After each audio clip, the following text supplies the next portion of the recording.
Hi guys, welcome to another episode of Living Life at Life U. I am your host, Dr. Véronica Garcia, and today we are joined by a very special guest, a very in-house guest, and a little bit different from our previous episodes. Dr. D, welcome to the show. How are you doing today? Very good. Thank you so much for inviting me here today. Thank you. And talk to us. Who are you? What do you do in the university? Talk to us a little, get us familiarized with Dr. D. Okay, well, my name is Denise Pickett-Bernard, and I am an associate professor in the nutrition department. And I came up through culinary arts. I started out at the Culinary Institute of America, so I worked as a chef. Then I became a registered dietitian, got my degree in food science and human nutrition.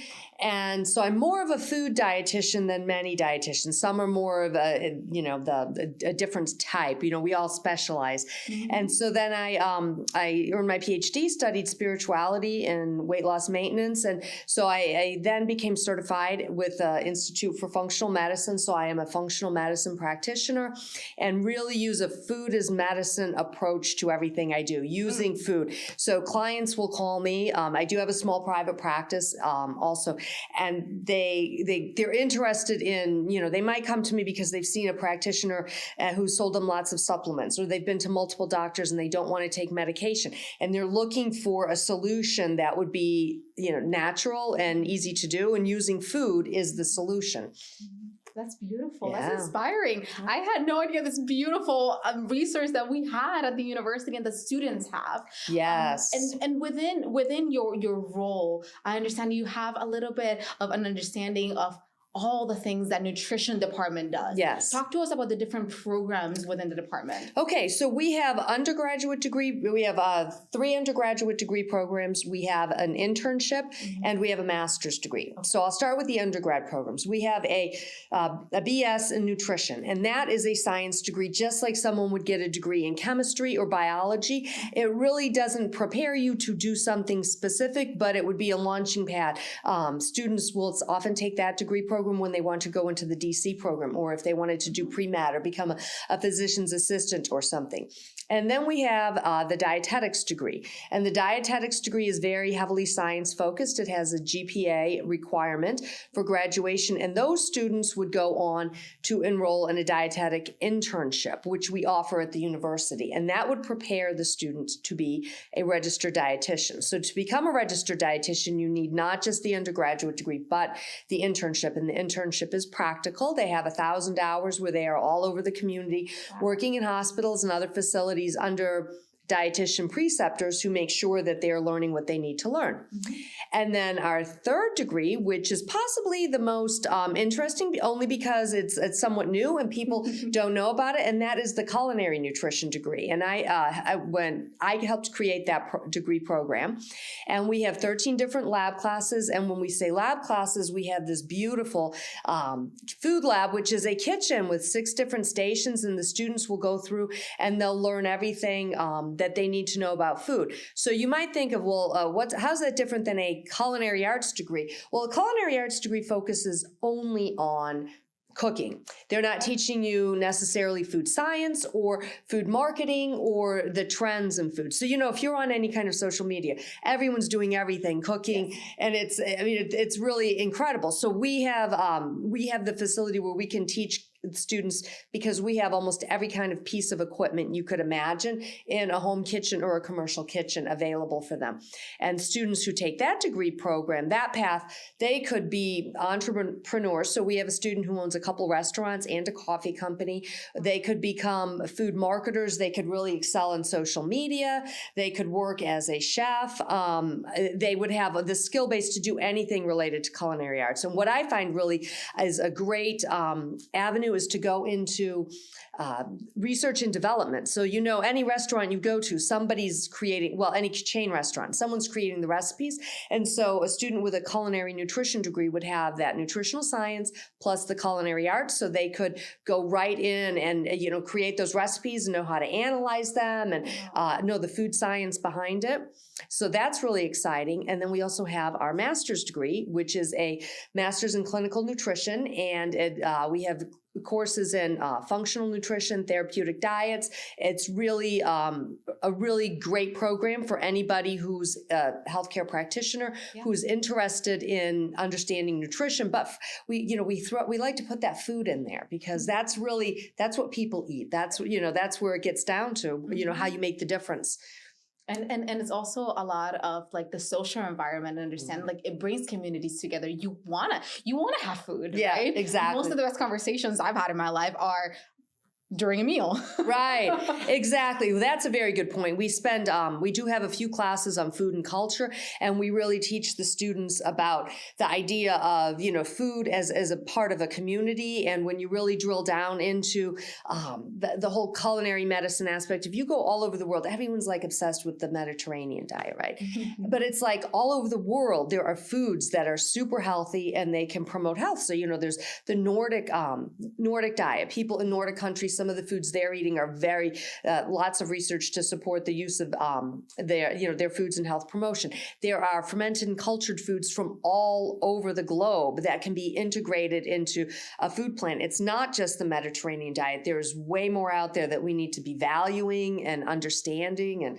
And we do that in the classes. And they cook the food also. They don't just study about it. So that makes it really wonderful. Cook it and enjoy it, right? Yeah, exactly. I love that. And throughout my time here at the university and my undergraduate, I actually did start my program here at Life University in nutrition. Did you really? I did. I didn't know that. I did, yes. I did transfer to biology because I was just eager to use the chiropractic program. I will say I do kind of regret it a little bit, but no offense to the biology department whatsoever.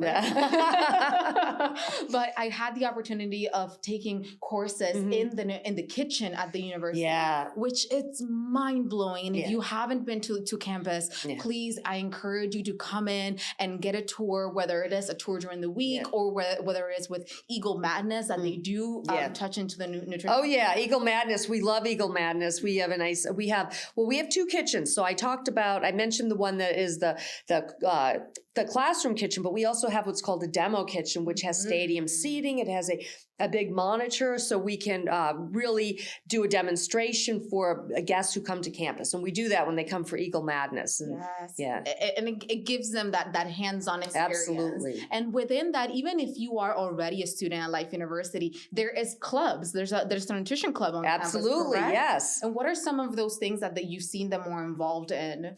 Well, the nutrition club is great because they can really get involved in whatever they would like, each semester, each year, depending on who's involved. So this past quarter, I should say, not semester, this past quarter, they did Hispanic Heritage Month. They did a big buffet and they had a presentation, and it was just an excellent way to honor all of our Hispanic students on campus, share the food with everyone else who may not have grown up eating the food. And the food was delicious. The presentation was great. And, everybody, it's hard. You'd be hard pressed to find people who don't want to come to some of our events. We also have what we do every year in the quantity food prep class. So quantity food prep is prepping the students for if they're going to work like in hospital or school food service where they'd be making lots of food. Well, in our kitchen, we don't really have large groups of people that we can serve on a weekly basis. So they will plan 2 different dinner parties, and then they have a cupcake war where the students have to make 400 cupcakes, like 200 of each type, and then they compete. And it's just like the show you've seen on TV where they've got a deadline, they've got criteria. They're sweating, they're getting their display, and it is so much fun. And then, everyone on campus can come in and try a cupcake and, help participate in that quantity experience for the students. But then it's great fun at the same time. I love that. That sounds like so much fun. I need to know the date for the next. You've never gone to the cupcake war? I didn't. I graduated. I don't know how long it's been going on. I graduated almost 5 years ago. Oh, okay. Yeah, so it might have been. It might have been for that reason. Yeah. But I do remember that they created the hands and the Tower of Life. Oh yeah, we did that. Yes, in one of the culinary classes. So in the culinary nutrition class, we go into the baking and pastry arts. And so they did. They created they used the rolled fondant. And they created the tower in the hands, and they painted the whole thing. It was incredible. It was just amazing. So stunning. It was sturdy and beautiful. Yeah, it's incredible, and it was all edible. And that's if you watch any of these the cake war shows on TV and they're creating these big displays. It's exactly what the students learn. That's amazing. The program definitely is during my time on it, it was definitely very fun. And I think that the more that it has grown into the different focuses, it sounds like you don't have to think twice, right? Because it is not only are you getting the science piece of it, which is imperative within healthcare, imperative within understanding food itself, but you're also getting the fun piece of it. Well, exactly. And for people who are creative, but they're smart and scientific, it's a really great program, because if you go to a straight culinary arts program, you might not have the science. It might not be as challenging. You might not see, well, how could I be, how could this challenge me forever and ever? But if you do the culinary nutrition, it's like very clear. Food science is an ever-evolving field. I love that. And before we close out, because of your beautiful background, what are 3 things that you would advise people that want to improve in their nutrition? Maybe 3 steps or maybe 3 things to focus on as they're starting that journey and they don't know where to start? Okay, well, that's a good question. So let's take an easy one that everyone already knows, which is hydration, right? Everyone should stay hydrated because your body is 60 to 70% water, and every physiological process in the body takes place in water, and that's how you will help to remove waste, the very minimal idea. But I would say the most important thing for people to focus on are herbs and spices. And people think about like a plant-based diet, and a plant-based diet is great. So we'll put plant-based diet there, but then we'll qualify it with focusing on herbs and spices because they are plants too. And so if you look at the numerous phytochemicals, phyto means plant, chemical means chemical. These are plant chemicals that are in all these plants. Herbs and spices have concentrated forms. They can be anti-carcinogenic. Many people have heard of turmeric. It has curcumin in it. Curcumin, the absorption, the bioavailability is increased when you consume it with black pepper or with lecithin, which is found in egg. And so if you're eating more herbs and spices, you're eating more plant foods, and you don't even have to change what you're already doing. So we'll teach students, like if you have a chicken breast, one day you could make it like a Jamaican jerk style. Another day you could make it curry style. Another day you could use like herb de Provence. And each day you could just use a different herb and spice blend. But now you might add 5 to 10 or even 12 different plant foods to that one chicken breast. Whereas before you might have just eaten it, the same old way every day. Right. Same recipe every day. That's amazing. Yeah. Well, thank you so much for being with us today. Thank you so much for sharing your knowledge. Thank you so much for being in this department, coming back, sharing your knowledge, your spirit, your attitude. It is a pleasure sharing this space with you today. Oh, well, thank you so much. And I'm happy to come back. I love talking about nutrition. Let's do it. Absolutely. Let's do it over food. How about that? Yeah, absolutely. You might not want to hear the chomping though. It's okay. I know, that little ASMR for it. Well, thank you guys for having us one more time. And please leave us a review. Follow us on your socials, wherever you're listening from. And thank you again for being here today. Take care. Bye-bye.